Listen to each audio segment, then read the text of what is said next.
अस्सलाम वालेकुम दोस्तों, मेरा नाम है तलहा मुश्ताक और मैं आपको खुशामदीद कहता हूँ इस इब्तिदा से इंतहा तक की सीरीज़ की पहली एपिसोड में। आज हम बात करने जा रहे हैं कि अल्लाह ताला ने जब तख्लीक का इरादा किया तो सबसे पहली चीज़ क्या तख्लीक फरमाई। इसके मुतालिक इससे पहले मैं आपको बताऊँ, उससे पहले ये जानना हमारे लिए बहुत ज़रूरी है कि अल्लाह ताला ही हर चीज़ को तख्लीक करने वाला है, चाहे वो चीज़ कोई भी हो। अल्लाह ताला ही उसकी तख्लीक का हुक्म देता है।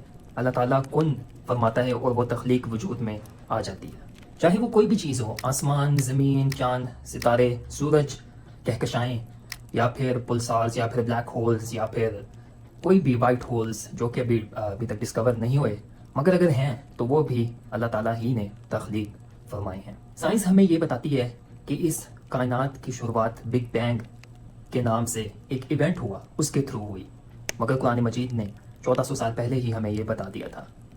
सूरह अंबिया में अल्लाह ताला ने वाज़ेह तौर पर इस आयत में फरमाया है। इन सब इंफॉर्मेशन के बारे में जानना हर किसी के लिए बहुत ही ज़रूरी है। इनफैक्ट वो जो कि मुसलमान है उसके लिए तो नहायत ही ज़रूरी है, क्योंकि तभी वो जान सकता है कि अल्लाह ताला क्यों इस कायनात का मालिक है। अल्लाह ताला ने क्यों बार बार कुरान पाक में ये फरमाया है कि इस कायनात पर गौर करो। इनफैक्ट सूरह फातिहा की पहली आयत ही यही है, अल्हम्दुलिल्लाहि रब्बिल आलमीन, कि जो कि आलमीन का बादशाह है। यह आलिम क्या चीज़ है, यह आलम का मतलब क्या है, और आलमीन कौन कौन से हैं, उन पर भी हम ज़रूर बात करेंगे आने वाली एपिसोड्स में।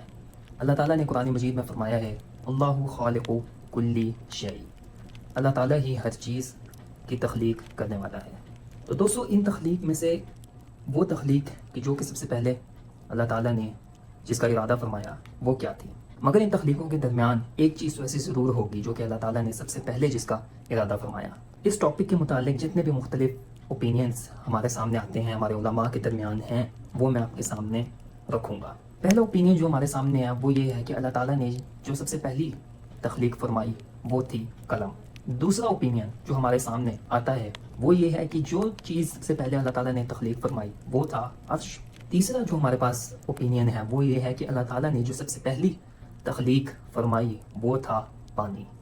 और जो चौथा ओपिनियन है हमारे पास वो ये था कि अल्लाह ताला ने पानी और अर्श सबसे पहले इन दोनों को एक साथ पैदा फरमाया।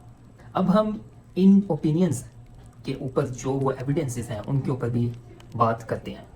इनमें से जो पहला ओपिनियन है कलम वाला, उसके ऊपर जो हमें हदीस मिलती है वो ये है कि उबादा बिन सामित ने अपने बेटे से फरमाया कि ए मेरे बेटे, मैंने रसूलुल्लाह सल्लल्लाहु अलैहि वसल्लम को फरमाते हुए सुना कि सबसे पहली चीज़ जो अल्लाह ताला ने तख्लीक फरमाई वो था कलम। और फिर अल्लाह ताला ने इसको फरमाया, हुक्म दिया कि क़यामत तक होने वाले तमाम उमूर लिखो। और फिर उस कलम ने क़यामत तक होने वाले तमाम वाक़यात, तमाम डिटेल्स, तमाम तकदीर, तमाम मखलूक़ात लिख डाली। ऐसी ही एक और रिवायत अता नरेट करते हैं कि अता कहते हैं कि मैंने वलीद बिन उबादा बिन सामित से पूछा कि आपके वालिद साहब की जब वफ़ात हुई तो उससे पहले उन्होंने आपको क्या वसीयत फरमाई। तो उनके वालिद साहब ने उनको जो है वो एक बहुत ही उम्दा नसीहत फरमाई, जो कि एक बहुत ही जो है वो डिटेल है, वो मैं पूरी यहाँ पर बयान नहीं कर रहा, मगर उसमें ये अल्फाज मिलते हैं कि अल्लाह ताला ने सबसे पहली जो तख्लीक फरमाई वो कलम थी। और फिर अल्लाह ताला ने उस कलम को हुक्म दिया कि लिखो। कलम ने फरमाया मैं क्या लिखूँ, तो अल्लाह ताला ने फरमाया कि क़यामत तक के होने वाले तमाम उमूर, तमाम तकदीरें, तमाम वाक़यात लिखो। इमाम तबरी का, इब्न अल जौज़ी का भी यही जो है वो व्यू है।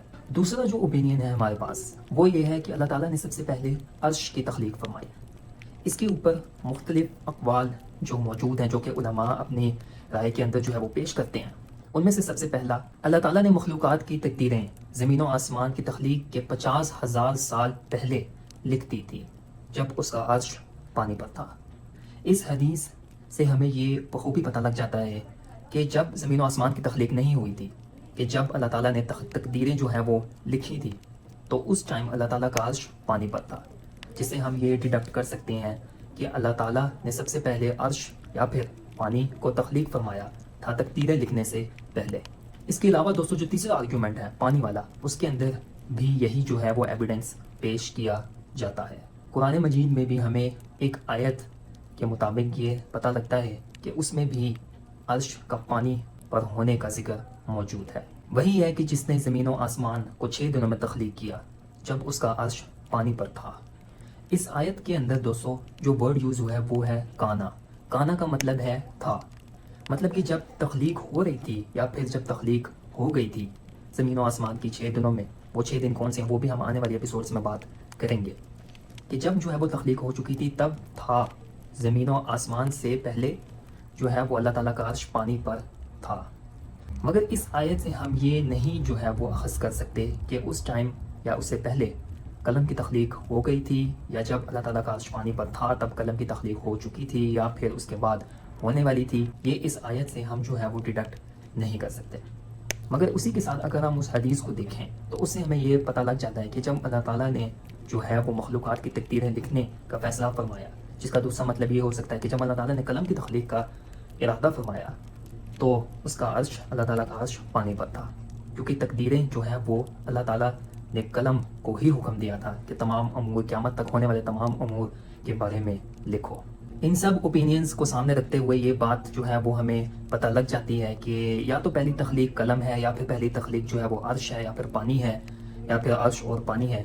ان سب کے بعد ہی زمین و آسمان کی تخلیق کا ارادہ جو ہے وہ اللہ تعالیٰ نے فرمایا۔ ان تمام اوپینینز کو سامنے رکھتے ہوئے آپ لوگوں کی کیا رائے ہے کامنٹ سیکشن میں ضرور بتائیے گا۔ اس کے بعد ٹاپک آتا ہے دوسری تخلیق کا، جس کے بارے میں ہم نیکسٹ ویڈیو میں بات کریں گے۔ آئی ہوپ آپ کو یہ ویڈیو پسند آئی ہوگی۔ لائک کریں، شیئر کریں، سبسکرائب کریں اور بنے رہیے اس سیریز میں میرے ساتھ۔ السلام علیکم ورحمۃ اللہ وبرکاتہ۔